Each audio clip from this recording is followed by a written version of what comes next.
Grieving a lost loved one can be the most challenging experience that we ever have to go through. We've been conditioned our whole life to fear death or losing a loved one, as this is portrayed in our culture as the ultimate tragedy.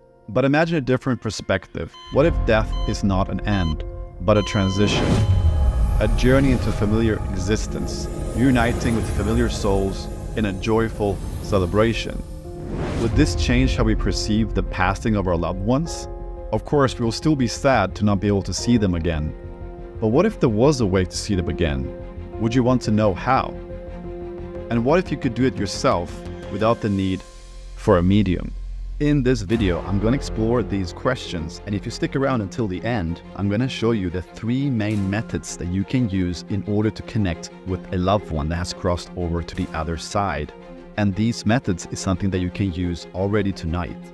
These methods will not only allow you to talk to your loved ones directly and exchange valuable information, but you will also be able to meet them again, see them, and really feel them again, just like you used to do in the physical. Wouldn't that be amazing? Now, in order to understand how this is even possible in the first place, we need to get a better understanding of what consciousness is, or at least where it is. Is consciousness inside of our brains? That's what mainstream science suggests. And if it is inside of our brains, then logically when we die and our brains stop working, there should be no more consciousness. Well, that's actually what I used to believe many years ago. And then something happened, which I will never forget. When I was in my 20s, I witnessed my grandfather die in lung cancer. And the most memorable thing was his final words to me. He said, "Florentine, you need to stop traveling around and spending more time with your family." At the time, I was traveling the world working on big Hollywood movies. It was great fun, and I didn't stop thinking too much about life and other people. Later that summer, a spiritual friend of mine invited me to visit her in San Francisco. I lived in Sweden at the time. When I arrived, she invited me to see some mediums that she said were really good. I politely rejected her offer, telling her that I don't believe in mediums and I don't feel like spending money on a reading. She wouldn't take no for an answer, and so she insisted, saying that she would actually pay for it. I decided to go just to make her happy. The session started and I find myself sitting there with 4 mediums. 3 of them were students, and to my surprise, they didn't ask me any questions. They didn't even look at me. They were just sitting there meditating and started to tell me things about my past lives and how they affected me in this lifetime. It was interesting, but I was still very skeptical, thinking they probably just made up everything. The session was almost over when one of the students started channeling a spirit. She said, "I'm sensing a spirit who wants to connect with us. It's your grandfather who passed away this summer. He wants to give you a message. He wants to tell you to stop traveling around so much and spend more time with your family." If you remember, those were the exact words that he told me before passing. So I was now faced with an experience that I could no longer explain as a coincidence or in any other logical, physical terms. There is no way that this woman across the globe will know that my grandfather passed away that summer and the exact words he told me in person before passing, because I didn't tell anybody that story. This means that my grandfather still exists somewhere, and that communication from where he is and where we are at here in the physical is possible. This led me to really question what reality is and took me on an interesting journey where I discovered the hidden secrets of our reality and the truth about our spiritual identity. I discovered that consciousness is not in our brain. Instead, our brain is like an antenna that receives consciousness, just like a TV receives TV channels. Fast forward to today, I now live close to my family. I no longer work with Hollywood movies. Instead, I help people expand their consciousness, heal, and connect to their loved ones who have crossed over. I do this work because I find it to be very important for our human evolution. How would your life be if you knew that death was not the end? Or if you knew that you could easily connect with a loved one when needed? How would your life be if you knew that you had a purpose here and that no matter how hard it gets, it's all going to be good in the end? I believe that getting answers to the most fundamental questions about our human existence is not just going to set us free, but it's going to create paradise on earth. I believe it's our birthright to know where we come from, why we are here, and where we are going. But how can we know that death is not the end and we're not just wishful thinking? Has anybody died and come back with information about this? My name's Tony Sikoria. I'm an orthopedic surgeon. Behind me, there was a big lake, and a huge storm cloud had come up over the lake, and I didn't see it. and his big flash of light came out of the phone and hit me in the face and just threw me back like a rag doll. And as I was going backwards, I had the strange sensation of moving forwards. And then all of a sudden I hear my mother-in-law, who's up on the floor above me, and she's screaming and she's coming down the stairs, running right at me. And I'm thinking, okay, this can't be good. As she got down close to me, I could see that she wasn't looking at me. She was looking off to the left. And at this point, I take 3 steps and I'm going in her direction. And all of a sudden, I'm confronted with myself on the ground. And I was like, oh shit, I'm dead. And so it's just going from bad to worse. And Don's like, if you don't do something, she's going to die. You need to intubate her. They said, oh no, we've got plenty of time. And it was immediately after that I just quit breathing. And it's funny because I popped out of my body so I could see what was going on. And so I'm kind of watching and I'm thinking, man, who is that girl? She's pretty sick. I was so depersonalized. I didn't realize that was me. And it didn't take but a moment. And all of a sudden I was somewhere else. I found myself flying through this star-filled realm. And I became very aware that my 5 senses really did not apply to this place. I say I was seeing these lights, but I really wasn't seeing it with my eyes. In fact, at some point, the lights were so bright and beautiful. It's just a white field, very bright, but it's not bright like you can't, like your eyes hurt to look at it. It's just light and bright. If I was a Christian, I would call the light Jesus. If I was a Buddhist, I would call the light Buddha. If I was a Hindu, it would be Krishna. Whatever it was, the light becomes what we believe, what we associate with. Upon arrival to this place, it had an unmistaken familiarity. It was home. In fact, it was all of our homes. In fact, it was the place from where we had all originated. It's not what people say, it's how they make you feel. And that's what I felt up there. It's what made it so special. I never experienced that kind of love in my lifetime. Pure, unconditional love. And it was warm, it was welcoming. All my worries, all my fears, all my stress were gone. There are millions of reports from all over the world of people having these so-called near-death experiences. But are these just hallucinations or people's imagination playing out in front of them? If they were, then we should hear a lot of differences and inconsistencies in people's stories, because everyone is different and has different culture and different religious backgrounds. Yet what we find is that everyone speaks about the exact same things. So the near-death experience occurs around a brush with death. So somebody suffers a heart attack or has a medical procedure that doesn't go well, or an accident of some type where they feel like they leave their body. And the main characteristics of an NDE, as they call it, are the out-of-body experience, the moving away from your body towards a light, seeing heavenly realms. Often you see deceased relatives, and a life review is also another feature, all associated with this. Generally a very pleasant experience.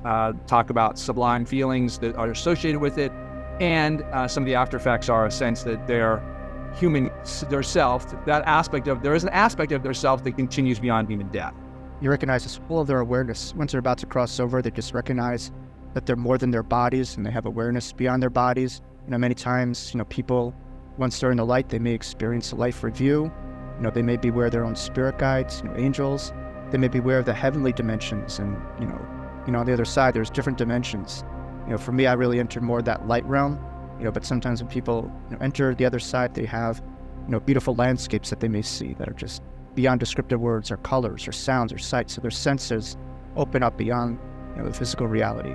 Family members, soul family members, like I said, angels around them, and just they may have aware of their own purpose, like why they're here, what their life is about, remembering their own unique divine purpose. And the biggest common denominator is love that I find with near-death experiences, where people experience, God, a divine or source, or the energy of the other side is just unconditional love that loves you for your own being and not so much your own doing. But still, this is so out there, and maybe still just imagination, and it all happens in their brains. Well, if that was true, then these experiences should not be possible with people who are temporarily brain dead. Reason my story is so important to the scientific community is because it completely violates all the tenets of modern neuroscience in its mistaken notions of the brain creating consciousness. And that's where I think my story has the most value. Because really the disease I had, a severe case of gram-negative bacterial meningoencephalitis, is a perfect model for human death. because of its selective destruction of the neocortex, the outer surface of the brain and the brainstem. And that's why to have the experience I had is so remarkable. And in fact, there's a medical case report on my medical records by 3 doctors not involved in my care, but fascinated by my recovery. That's in the Journal of Nervous and Mental Diseases in September 2018. And they make 2 very powerful points to just confirm what I did in Proof of Heaven. One is they strengthen my argument that my brain could not have had any kind of dream or hallucination, much less the most profound experience of my entire lifetime. And how did that happen? Especially at a time when my brain was demonstrably most offline. And perhaps another case that's even more mind-blowing is Pam Reynolds' case. A stunning array of scientific instruments and measurements were in place at the very moment of Pam Reynolds' death. The results were astonishing. At age 35, Pam was diagnosed with a life-threatening brain aneurysm. Her only hope was a very unusual operation. In order to fix the problem and to save her life, doctors would have to drain the blood out of Pam Reynolds' head. What's more, her body temperature would be lowered to 60 degrees. Her heartbeat and breathing would stop completely, and her brain waves would be flattened. Doctors who perform this intense procedure have nicknamed it standstill, because for all intents and purposes, Pam Reynolds would be dead. But what happened was so thoroughly unique and unexpected, Dr. Michael Sabin, a cardiologist and the author of Light and Death, made an extensive evaluation of the Pam Reynolds experience. The process of death, scientifically, now is known to be a process and not a point in time. It starts with normal waking reality and ends up in irreversible death. During this process, the body dies at different rates. The problem we have as scientists and physicians is to determine when the brain is actually dead, i.e. when the person is actually dead. In the case of Pam Reynolds, one of the surgeon's main concerns was seizure activity, which could prove deadly during such a delicate procedure. To guard against this and other complications, Pam's brain and body were extensively instrumented and monitored, which makes what happened next even more intriguing. Pam told the doctors she left her body and became a spectator to what they were doing to her body.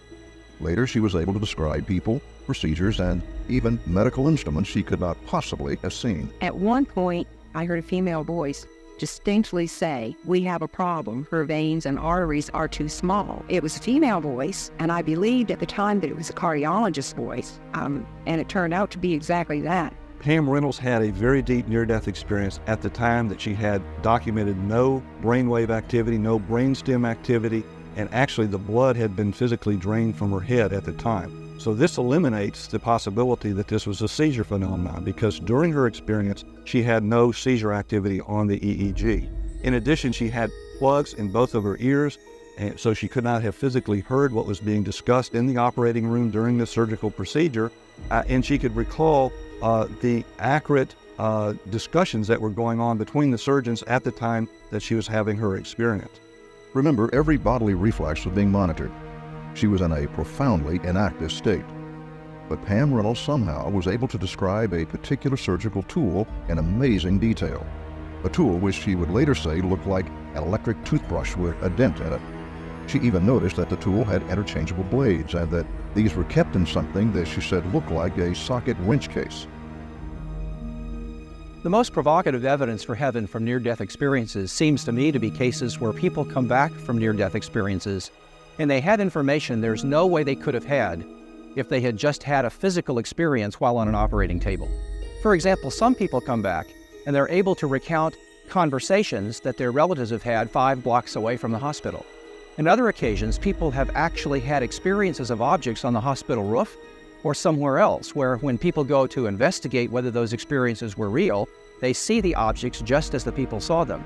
In other occasions, people have met dead relatives that died about the same time the person died in the near-death experience, and they came back and reported the death of a relative that no one there in the operating room knew about. Now, this provides pretty strong evidence that something more is going on than just a lack of oxygen to the brain. So, if consciousness is not in our brain, and we are leaving our bodies when we die here in the physical, where do we go? Every person will experience their transition or their death in a different way. We can learn from near-death experiences. They go through a tunnel, or there are various other ways. They first may actually see that they have left their body. They can still see their physical body. Or they may go straight into a copy of the physical world, and wonder where they are. Very often the world is very much the same, but after a while they properly realize there are slight differences with the physical world. On other occasions, they may actually find they are greeted by people who have died before, like their grandparents, parents, and they may introduce them into their new reality. Jürgen Sieve is the author of many mind-blowing books about the afterlife. He is a so-called out-of-body explorer or astral projector. An astral projector is someone that is able to get into an altered state of consciousness and project their awareness out of their bodies into the spirit realms. Yeah, just like Doctor Strange in Marvel movies. I found out about the afterlife via my out-of-body experiences. And I had a lot of those over the last 50 years. Maybe I spent hundreds of hours in these alternate states, in these out-of-body states, and I was able to connect with my relatives who died, my uncle, my mother, my grandmother, my aunt, all the people who died. When I started my spiritual journey with astral projection, I would read Jürgen's book, The Multidimensional Man, on my way to work. This book was so fascinating, so interesting, that I often got stuck reading it and missing my train stops. In his book, he details many interesting meetings with his mother who had passed away. When I met my mother, I had an out-of-body experience. So I was walking along the street and then I came to a beautiful garden. And as I was thinking of my mother, she was actually in the garden opposite beautiful bed of flowers. It was like a park. And she sat on a bench, and when I walked towards her, she got up and she hugged me. And that was a really beautiful moment because I instantly recognized it was a hug of my mother. And I could feel her, and she was laughing and very joyful. And for the first time in my life, I connected with her after she died, and that was a really profound experience. And from then on, I knew I could connect to my mother during out-of-body experiences, which I did throughout the last 50 years. I kept connecting to her and we met up, and it was just absolutely beautiful. In fact, because I lived in England and she lived in Germany, sometimes I saw more of her than when she was still alive. And the experience was so real and so valuable that it was absolutely phenomenal. To me, that was proof that there is no such thing as death, because we can still connect to the people we have lost. And that was the most beautiful revelation I ever had in my life. Jürgen is not the only one who's had these type of experiences. A lot of people meet their loved ones through out-of-body experiences. It's quite a common thing. And over 10 to 25% of the population have had at some point an out-of-body experience in their life. But it usually just happens out of the blue without any conscious control. The fact that so many people have these experiences points to that these experiences are completely natural and happens to a lot of us. And the reason they don't have any control over it is because they haven't practiced it. If you're able to practice this, you can actually have controlled out-of-body experiences, where you can meet with your loved ones or travel anywhere within time and space. And these experiences aren't a dream or imagination. They are authentic, real experiences. Conscious out-of-body experiences are not imagination or dreams. Most of my out-of-body experiences, I feel myself leaving my physical body. This is something that I don't encounter with dreams. This is something that I never experience with my own imagination. I actually sometimes feel myself peel away from my body like I'm peeling away from Velcro. It's a really powerful experience. You experience, this vibrational state where it feels like somebody's shaking your physical body. I've never experienced anything like that in a dream. Yeah, some people think if you have an out-of-body experience, it's like a dream, or you imagine it. I can tell you the best way to imagine what an out-of-body experience is to get up out of the chair, open the front door, and walk outside. That is how it feels. It's just as real as your physical life. And there is no doubt about it that there's nothing to do with a dream or with fantasy. But are these experiences just personal and subjective experiences? Or have people been able to validate them somehow?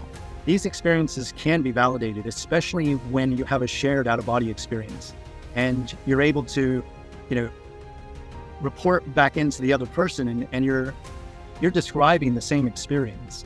I've had these experiences with friends, family members, my own students.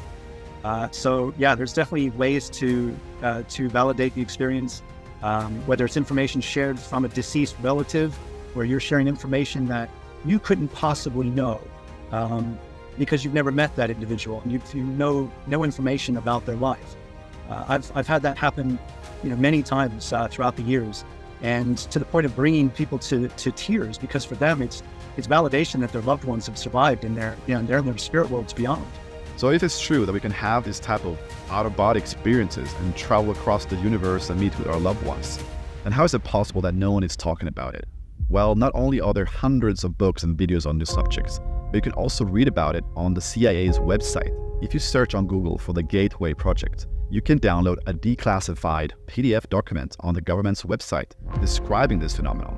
The American government has been using this type of tools to spy on other countries since the 1970s, when they started the spying program Project Stargate. Perhaps another reason why people don't talk about this openly is because, let's face it, this stuff is really out there and nobody wants to be judged or called crazy. We are hardwired for connection.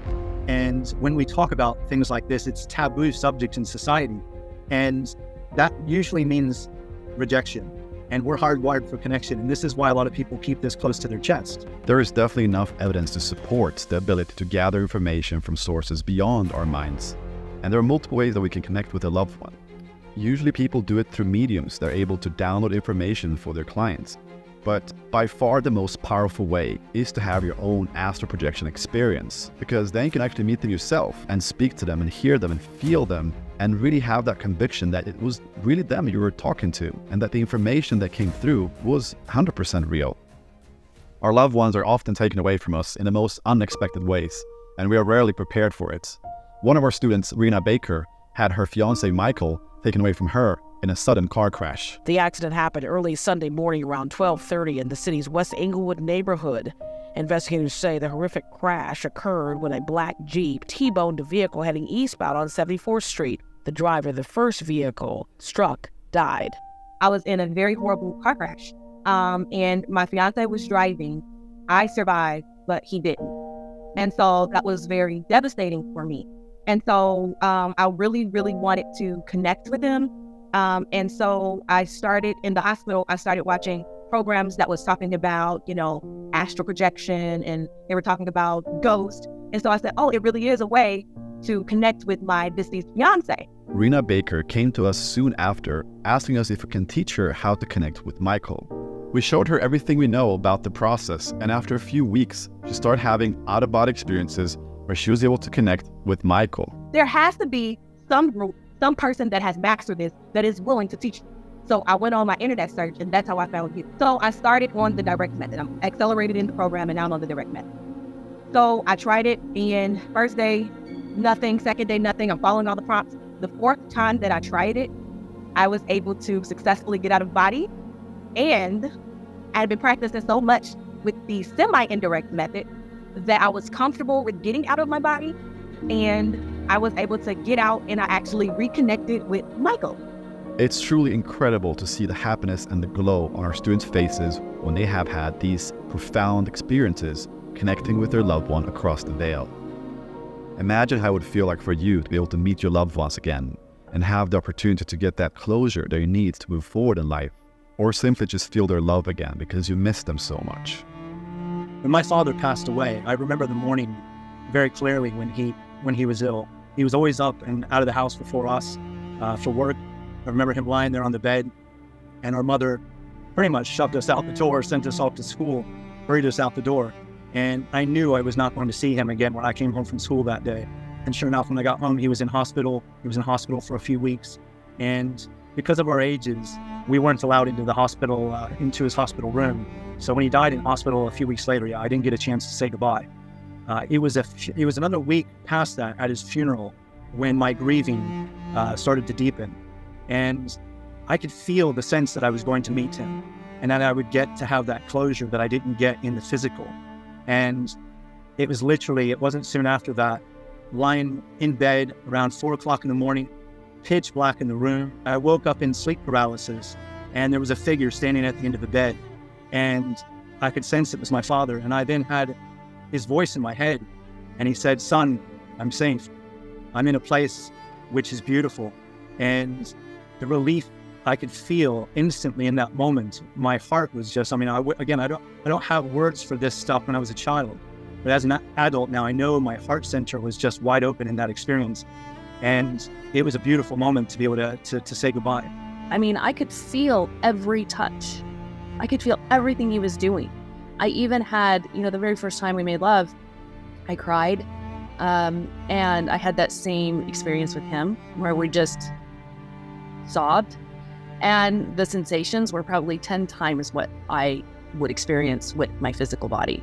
And I think the biggest lesson I've learned in communicating with him is believing in love is there's no higher power. There's no higher achievement that you can experience when two people believe in that, and then they find a way to communicate with each other and not question our sanity or not weigh it against someone else's beliefs that this is not possible, because it most certainly is very possible. So how does it work? And what do you have to do exactly to have an out-of-body experience where you can meet with your loved ones? Well, there are 3 main methods, and all of these methods require that your physical body is asleep while your consciousness is aware. So the first method is the indirect method, and this is the method that you perform in your sleep. So when you're sleeping and you start dreaming, you can actually use dreams in order to transition from that dream into an astral projection. And you might wonder, how am I going to do this if I can't even remember my dreams? Well, the thing is that you don't remember your dreams because you haven't practiced these techniques. If you practice these techniques, you will be able to remember your dreams. Actually, you'll be quite surprised how many dreams you actually remember once you start this practice. And the cool thing about this method is that if you get really good at it, you could literally do it every single night when you are sleeping. Now, the second method is what I call the semi-indirect method. And this is a method that we perform upon awakening from sleep. So those few seconds that you have when you wake up from sleep, we can perform certain techniques that allows us to project our awareness out of our physical body, because you're in that perfect state where your body is very relaxed and you are in this dreamy state. This is the perfect opportunity to have an out-of-body experience. And then finally, the third method, which is the direct method. Similar to the other methods, we want to get our physical body to fall asleep while our consciousness is aware. And the way we would do that is by laying down, relaxing, and get ourselves in a very deep meditative state that takes us on the borderline between awake and asleep. Once we reach deep enough that we are in the so-called vibrational state, we can now project our awareness out of our bodies. And this is the moment you've been waiting for. You are now out of body. And I mean, just this experience on its own is profound, because this is the moment you realize that you are not your physical body, that you are so much more. And now in this moment, it's time for you to decide where you want to go and what you want to do. And boy, this is exciting because you have the whole multiverse at your disposal. You can travel anywhere within time and space. Now in your case, what you want to do is to connect with your loved ones. And in order to do this, you simply want to have a very, very firm intention of who you want to see and how that feels. You want to connect with that person in your feelings, in your emotions. You want to feel that person, their essence. Now, this out-of-body state is 100% thought responsive. So whatever you feel and think is going to manifest within seconds. So if you've done all the previous steps correctly, you will now be taken to your loved one. This is so exciting. This is the moment you've been waiting for. This is the moment that you've been practicing for. And here, it's very important that you remain calm. Even though you're excited and emotionally extremely happy and sad and all kinds of feelings at the same time, it's very important to remain calm and emotionally stable. Otherwise, the experience will end prematurely. So you don't want that to happen when you're just about to meet your loved one. You want to make sure to remain calm. If you remain calm, you'll now meet your loved one again, be able to talk to them again, feel them, and reunite with them in a loving, meaningful way. This is a very profound, pivotal moment for many out-of-body explorers that have this experience, because in this moment, not only do you know that your loved ones exist with conviction, but you also know that you yourself will survive this life. And you will know that death is not the end, but just a beginning of a new life. And this will bring you not just peace, but tremendous calmness and beauty in your life. So how easy is it to do this? Can everybody do this? Can you do this? Well, I would say most people can do this, but it depends on your personal situation. So below this video, you can find a quick 30-second test that is designed to check your ability to astral project and give you personal guidance on what you need to work on in order to unlock your abilities with astral projection. You can find the link to this test in the description below. I really hope you get to experience the profound benefits of astral projection.